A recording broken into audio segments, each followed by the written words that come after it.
Good afternoon. My name is Kayla Hayes. I am the mother of Carmelo Anthony. 3 years ago, my family moved to North Texas searching for a better life. Like so many other families, we wanted to give our children the future we did not have.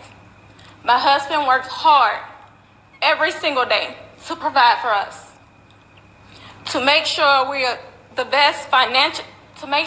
best financial position possible. As a stay-at-home mom, I made it my life's mission to ensure our children are loved, nurtured, and supported every step of the way. In wake of this tragic incident, our family has been under attack. Whatever you think what happened between Carmelo and the Metcalf boys, my 3 younger children, my husband, and I didn't do anything to deserve to be threatened, harassed, and lied about. The lies and false accusations that have been said about us, especially over the past week, has been overwhelming.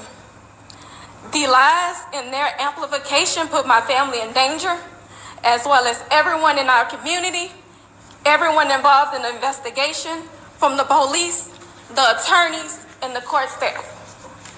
Our address and my husband's previous employer's address has been put on all social media platforms. My husband had to take a leave of absence because he's afraid what may happen to our family. His mental health is deteriorating day by day. We have endured death threats. My 13-year-old daughter is afraid to sleep in her own bedroom because she's fearful of what may happen to her. And let me be clear, the claims that were used about the public donation to buy a home or anything else are completely false. We have not received a single dime from the Give, Send, Go fundraiser. And the co-founder has stated that clearly. In the reality, we were just notified yesterday that we could begin to withdraw funds. And it still takes several days to receive those funds once a request is made. I don't know why we are being targeted and discriminated against before a fair trial. Our son deserves the same rights under the law that everyone is afforded to. He's been raised in a 2-parent home with structure, stability, love, and we put God first in everything that we do. We believe in the Constitution, we believe in the laws of this state, but those laws must apply to all of us, not just some of us. To be clear, we will not speak publicly about specific details of what happened under the tent on that rainy and awful day.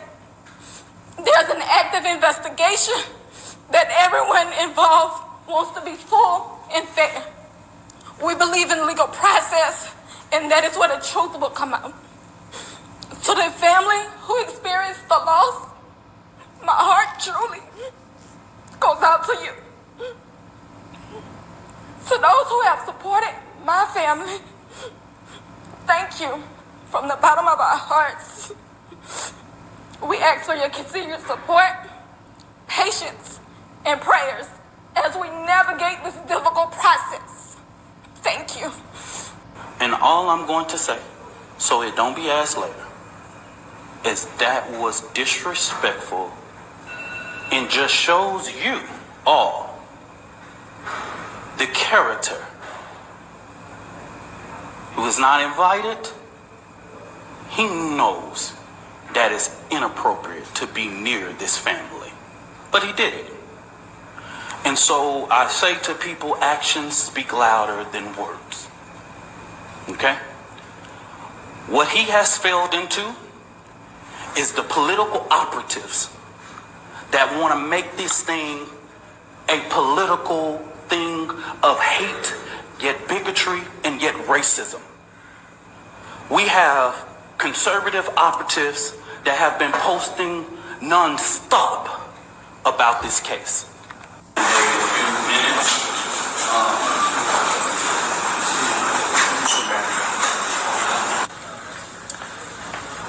you take a look at your screen now, what you are looking at is video of Jeff Metcalf being escorted out of the co-working space where the Next Gen Action Network's office is by Dallas Police. You see that there.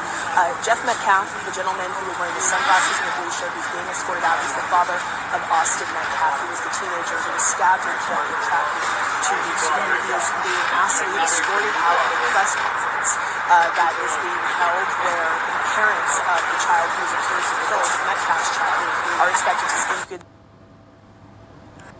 لا حماية لا حماية دولية لا حماية دولية على الإطلاق ولا حصانة. Salat.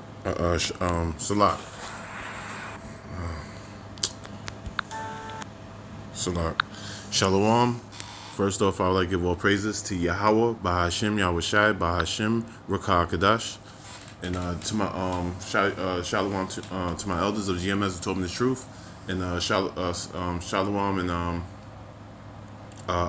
greetings to you brothers that's pushing this truth with diligency and sincerity. Shalom to you brothers, and this is brother Mayala from Men of Valor Camp, and I just had another video today about this whole thing with the Carmelo Anthony case and this whole the whole stabbing incident and that happened in Texas, and he was getting bullied by this Edomite and his brother, and he ended up killing the dude, Metcalf, I believe his last name was, I forgot his full name, and he murdered the man, hit him in the chest, punctured, hit him in the chest, and hit his heart, and he ended up dying, and now the family's having a press conference about everything and the whole situation and trying to clear their name and saying that also that they were getting death threats and they're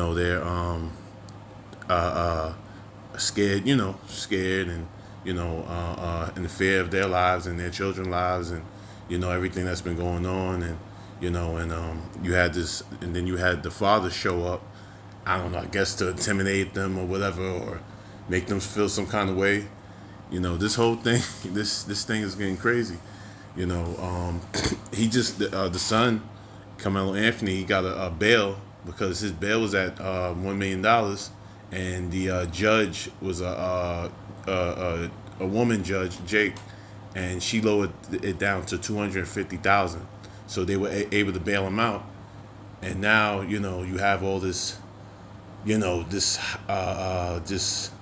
anger and just all this racial tension and a lot of racist things are being said and just I even saw that they said, well, he needs to be in jail until the trial starts, and basically what that is, they want to keep him in jail and keep that bail high so they can possibly so they can break his spirit and and then they'll financially drain his parents of trying to get him out of jail and try to get a legal defense for him, and this is Esau's tactic. This is what he does to our people.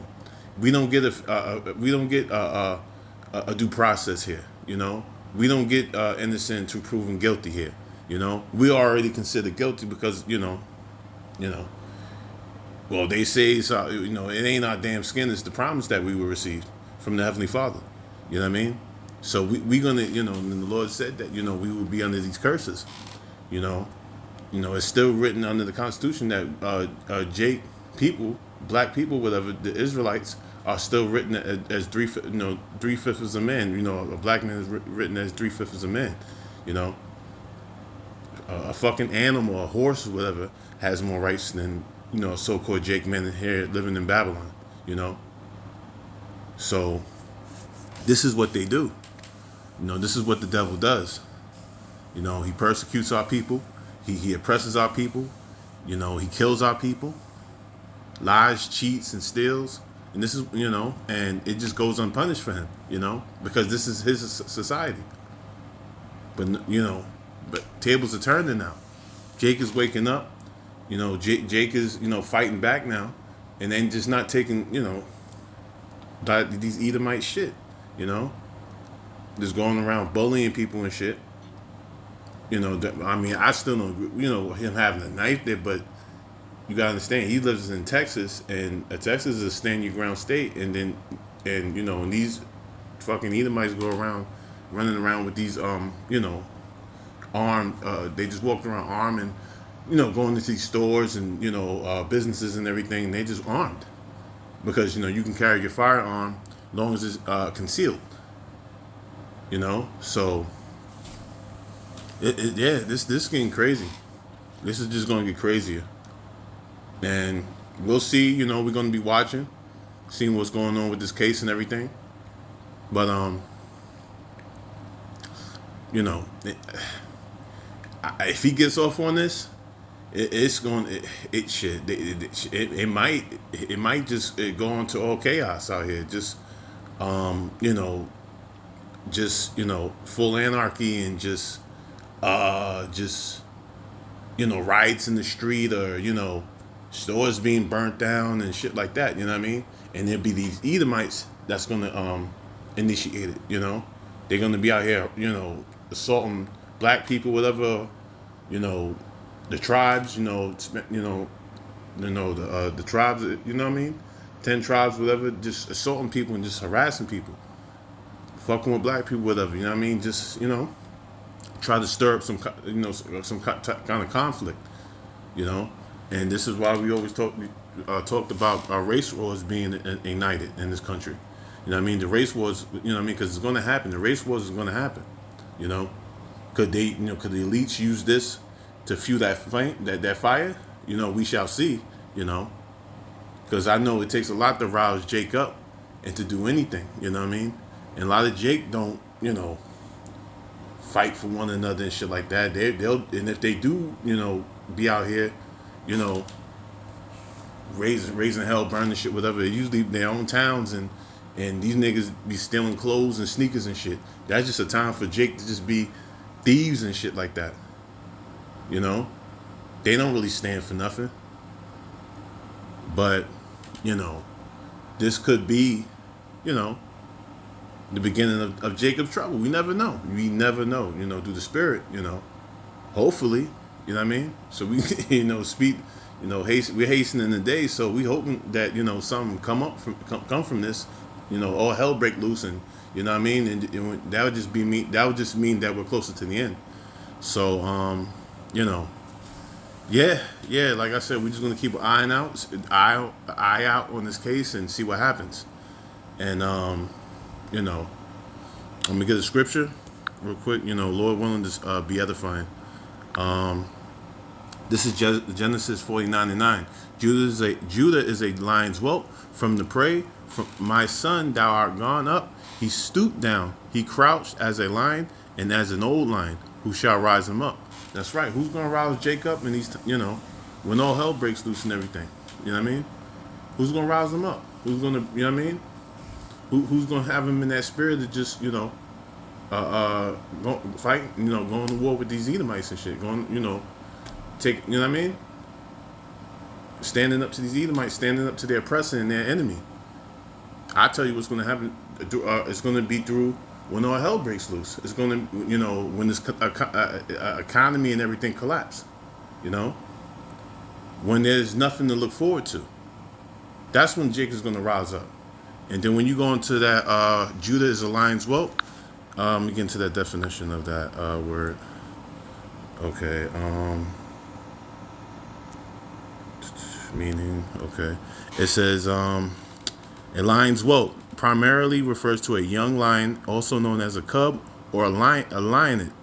According to Merriam-Webster, it's also used metaphorically in the Bible, particularly in Genesis 49:9, where it describes Judah's strength and dominance. The terms can also refer to the young of, yeah, you got the point. So a young lion, also known as a cub or lioness. You know what I mean? So, you know, Jake is like unto a baby, like a lion, a lioness, you know, a little small cub, you know. And that's why the Lord said, who shall rise him up? Who's gonna, you know what I mean? Bring that, you know, that you know, give him that, you know, that dominance, you know, where's it gonna show his dominance and strength, you know? I mean, the Lord, waking us up and just putting that strength and and just dominating our enemies and taking them down. You know what I mean? That's why also let me get another scripture. Oh, sorry, Salat. Shall be a terror to Egypt. Terror. All right, 19 and 17. Isaiah 19 and 17. Salat. Okay. 19. Oh, and Isaiah 19 and 17. In the land of Judah shall be a terror unto Egypt. Everyone that maketh mention thereof shall be afraid in himself because of the counsel of the Lord of hosts, which he have determined against it. Right. Judah's going to be a terror unto Egypt. And that Egypt is symbolically Babylon the Great, a.k.a. America. You know what I mean? They're going to be out here terrorizing shit. Killing people, robbing people. You know what I mean? Because, the Lord's going to put that spirit on them to just bring this place down to the ground. Burn this shit down. That's what Jacob's going to do out here. Jacob's going to get tired of the oppression and Esau, just running over them, with their laws and shit, whatever here, and being unjust and just, just being that oppressor to them, gunning them down, the police killing our people, you know what I mean? Being oppressed at the job, you know what I mean? Jacob's going to get tired of that. Your everyday Jake, even, a 9 to 5 Jake, just going to work every day and shit like that. They're going to get tired. And they're going to become like ravaging wolves out here. They're going to be like wolves out here, just hunting people down and shit, hunting the enemy down, Esau down, taking his shit, robbing him. We're coming to a time, we coming into some unprecedented times. Things are going to start happening, and we're going to start seeing shit we never seen before or even dealt with before. Things are going to change, and it's going to change dramatically. Due to the spirit of Yahweh Bashim Yahushai. This place got to go. This place needs to be destroyed. This place sucks. This is not our rest. All we do is suffer here. You know what I mean? And go through all kind of shit. Like, we can't even get a fair justice here in Babylon. You know what I mean? We can't get fair treatment, fair justice, You know what I mean? So we'll see, like I said, we're gonna see what's gonna happen with this case, and see if he if they'll lock him up, whatever, or he'll get acquitted. Depending on what's on that tape. Because it was filmed. It was on tape what happened. We'll see if Esau, does the right thing, which I know he ain't gonna do. You know what I mean? And actually go by the system itself and justice system. And the laws and their statutes and shit here in Babylon. We'll see if they go by that and this boy gets acquitted. If not, we're gonna see his injustice. So with that, Lord willing, this is edifying. Until next time, Shalom.